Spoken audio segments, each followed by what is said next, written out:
नमस्कार, मैं भास्कर तिवारी। आप देख रहे हैं टीवी समाचार। हमारे साथ मौजूद हैं इस वक्त पूर्व मंत्री लालजी वर्मा जी, जो समाजवादी पार्टी से कटहरी विधानसभा के प्रत्याशी हैं। हम इनसे बात करेंगे, यहाँ के जो सामाजिक कटहरी विधानसभा के मुद्दे हैं उन पर जवाब देने की कोशिश करेंगे। मंत्री जी, आपका बहुत बहुत स्वागत है। धन्यवाद। पहला सवाल, कितना जनता का समर्थन मिल रहा है? कटहरी विधानसभा में समाजवादी पार्टी के प्रत्याशी के रूप में बहुत बड़ा समर्थन आज मुझे मिल रहा है और मुझे स्वयं विश्वास नहीं था कि इतना बड़ा समर्थन मिलेगा। और मुझे जो विश्वास हो रहा है कि पहली बार ऐसी स्थिति है कि कोई लड़ाई में दिखाई नहीं पड़ रहा। जी, 2017 में जो मार्जिन रही है, क्या उससे बढ़त बना पाएंगे इस बार? नहीं, 2017 की मार्जिन तो बहुत कम थी, 6,500 के मात्र थी। हाँ। और इस बार मार्जिन कम से कितनी कम बढ़त बना पाएंगे? उससे बहुत ज़्यादा रहेगा। मैं समझता हूँ कई गुना ज़्यादा रहेगा। और हमारा जो पूरा विश्वास है कि 25,000 से ऊपर की मार्जिन रहेगी। अम्बेडकर नगर में कितनी सपा की सीटें आ रही हैं? कितना आप उनकी झोली में डाल रहे हैं समाजवादी? जो हमारा विश्वास है कि 5 की 5 सीटें समाजवादी पार्टी को आ रही है। इसमें कहीं से कोई शंका करने की गुंजाइश नहीं है। बसपा छोड़ने के बाद आपने सपा ही क्यों चुना, जबकि भाजपा से कई ऑफर आ रहे थे, आपको मिल रहे थे?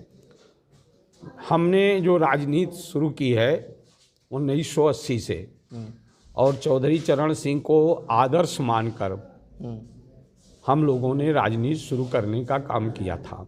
किसानों के लिए, पिछड़ों के लिए, दलितों के लिए जो सामाजिक न्याय है, परिवर्तन सामाजिक न्याय के आधार पर राजनीति की शुरुआत की थी।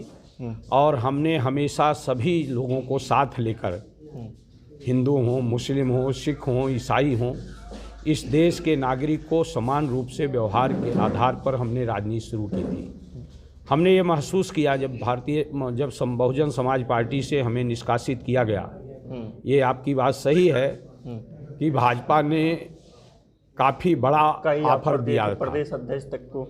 लेकिन हमने जो महसूस किया कि हमें अपने व्यक्तिगत काम लाभ के लिए राजनीति नहीं करना है और समाज के हितों को ध्यान में रखकर हमने राजनीति की शुरुआत की थी। हमने महसूस किया कि भारतीय जनता पार्टी के कथनी और करनी में अंतर है। सबका साथ, सबका विश्वास की बात करती है, लेकिन वो देश और प्रदेश में समाज को बांटने का काम करती है, नफरत फैलाने का काम करती है। पिछड़ों और दलितों को जो संवैधानिक अधिकार मिला है उस पर भी डाका डालने का काम करती है। और 2017 में जो आम जनता से वादा किया था उसमें पूरी तरह से भारतीय जनता पार्टी रोजगार देने में, किसान की आमदनी बढ़ाने में, पढ़ने के लिए छात्राओं को सुविधाएं दिलाने में, इन सारे मुद्दों पर भारतीय जनता पार्टी फेल हुई है और पूरी तरह से महंगाई चरम पर बढ़ाने का काम किया है। ऐसी स्थिति में हमने महसूस किया कि जिस उद्देश्य के लिए हमने राजनीति MCAG पास करने के बाद हमने राजनीति में कदम रखा था, उस उद्देश्य की पूर्ति भारतीय जनता पार्टी के माध्यम से नहीं हो सकती।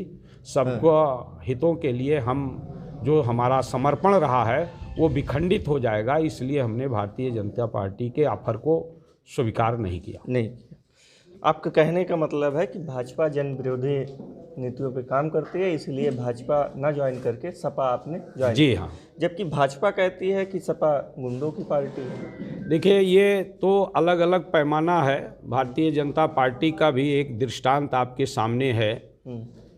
अभी जिस तरह से श्री अजय सिपाही जी को भारतीय जनता पार्टी कुछ दिन पहले तक माफिया बना रही थी, उनके घर तक को सीज किया गया, उनको गिरफ्तार कराया गया, और जैसे ही उन्होंने भारतीय जनता पार्टी का दामन थामा वो संत हो गए। और श्री अवधेश द्विवेदी जी संत हो गए और श्री अवधेश द्विवेदी जी उनके ड्राइवर बनकर जीप पर, गाड़ी पर आगे बैठाकर उनको घूमने लगे, वोट मांगने लगे। उसी तरह से भारतीय जनता पार्टी का केवल अजय सिपाही का एक उदाहरण मैंने दिया कि उनके नज़र में जो भाजपा में है वो संत है और जो विपक्ष में है वो अपराधी है। अपराधी है। जैसे उदाहरण के लिए भी मैंने अमित शाह जी का एक बयान पढ़ा कि गुंडा या तो प्रदेश छोड़कर भाग गया या जेल में है या तो समाजवादी पार्टी का टिकट पा गया है। हमारे जैसे लोग जिनके खिलाफ हम जब से पैदा हुए तब से लेकर आज तक एक भी पब्लिक के आदमी द्वारा शिकायत किसी थाने पर या किसी अधिकारी को नहीं दिया गया है। ऐसी स्थिति में हम जैसे लोगों को भी अगर कोई अपराधी कह रहा हो तो उसके पैमाना अलग है, दूसरा दृष्टांत नजरिया अलग है, उसका नज़रिया अलग है। दूसरा दृष्टांत मैं बताना चाहता हूं कि इंस्पेक्टर सुबोध सिंह की बुलंदशहर में हत्या होती है और हत्यारा जब जेल से छूट कर आता है तो भाजपा के कार्यकर्ता उसको माल्यार्पण पहनाकर स्वागत करते हैं। तो अपराधी तो सबसे ज़्यादा भाजपा में है और अपराधी वो दूसरे विपक्ष को बताती हैं। समाजवादी पार्टी में समाजवादी पार्टी का जो चरित्र रहा है, जो लोकतांत्रिक ढंग से डॉक्टर लोहिया ने या राजनारायण जी ने, तमाम जो समाजवादी नेता थे, उन्होंने सड़क पर निकलकर आंदोलन करने का एक पैगाम देने का काम किया था। आप अजय सिपाही की बात करते हैं, वही अजय सिपाही जो कल तक कहते थे कि भाजपा हमारी हत्या करा रही है, आज वो बीजेपी प्रत्याशी के साथ घूम रहे हैं और फोटो खिंचा रहे हैं। इस पर क्या है? नहीं, वही तो मैंने कहा कि अगर उन्होंने सरेंडर कर दिया तो वो सब ठीक हो गए। अजय सिपाही का भी जब ज़रूरत पड़ी तो भाजपा ने आज उनको ले लिया। पिछली बार वो भी आपके सामने चुनाव मैदान में थे टक्कर में, इस समय अवधेश द्विवेदी के साथ में है, तो कहीं ना कहीं दो ताकतें एक साथ मिली नहीं, ऐसा नहीं है, वो ताकतें मिलती नहीं हैं। लोगों को इस बात का एहसास है कि भारतीय जनता पार्टी की कथनी और करनी में मतभेद है और इसलिए जो अजय सिपाही का वोटर था वो भाजपा में नहीं जाएगा। अजय सिपाही को ये कहना कोई एक वोट उनके पूरी तरह से उनके साथ था, उसमें से मैक्सिमम लोग आज हमारे साथ हैं। विशेष रूप से हमारे क्षेत्र में, चाहे वो अलनपुर हो, चाहे बिलासपुर हो, बदरुद्दीनपुर हो, महरुआ स्वयं हो, शमरी हो, वहाँ का जो वोटर उनके साथ गया था वो पूरी तरह से आज भारतीय जनता पार्टी के सरकार को बेदखल करने के लिए समाजवादी पार्टी के साथ खड़ा है। कटहरी की जनता के लिए आपने पिछले 5 सालों में क्या किया है जिससे आपको दोबारा चुने? देखिए, हमने कटहरी से विधायक बनने के बाद जितने दिन विधानसभा चली है, हमने पूरा प्रयास किया कि कटहरी की आवाज़ विधानसभा में उठे और एक भी दिन ऐसा नहीं है जिस दिन हमने कटहरी की आवाज़ को विधानसभा में सदन में न उठाया हो। नंबर 2, हमने उस प्रयास के तहत इस क्षेत्र में 150 करोड़ रुपए की PWD की सड़कें स्वीकृत कराया। 3 करोड़ रुपए की हमने मुख्यमंत्री से सड़क स्वीकृत कराने का काम किया था त्वरित विकास योजना के अंतर्गत। इसके साथ ही साथ विधानमंडल क्षेत्र विकास निधि के अंतर्गत भी हमने विभिन्न गांवों को संपर्क मार्गों से जोड़ने का काम किया। एक विद्युत का सब स्टेशन हमने स्वीकृत कराने का काम किया।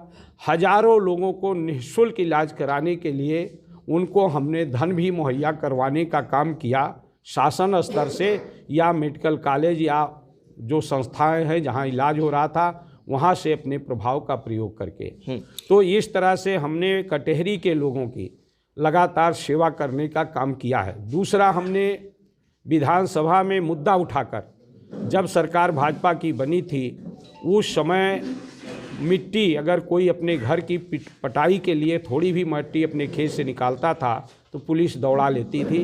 हमने विधानसभा में आवाज़ उठाकर उसको राहत दिलाने का काम किया। 4 पोल का जो खंभा लोगों के खेतों में गड़ता है, किसानों की बहुत बड़ी समस्या थी कि उसका खेत बर्बाद भी होता था, उसको कोई मुआवजा नहीं मिलता था। हमने लड़ाई लड़कर उसको मुआवजा दिलाने का भी काम किया।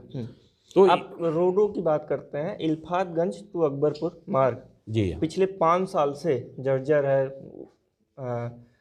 धूल खा रहे लोग आते जाते। नहीं, पिछले 5 साल से नहीं, कोई 5 साल काम नहीं हुआ। नहीं, पिछले 5 साल से ही नहीं, चूंकि वो सड़क बनी थी प्रधानमंत्री, लोगों ने बताया कि कई दिनों से ये खराब पड़ी हुई है। नहीं, ये सड़क गड्ढे हो गए।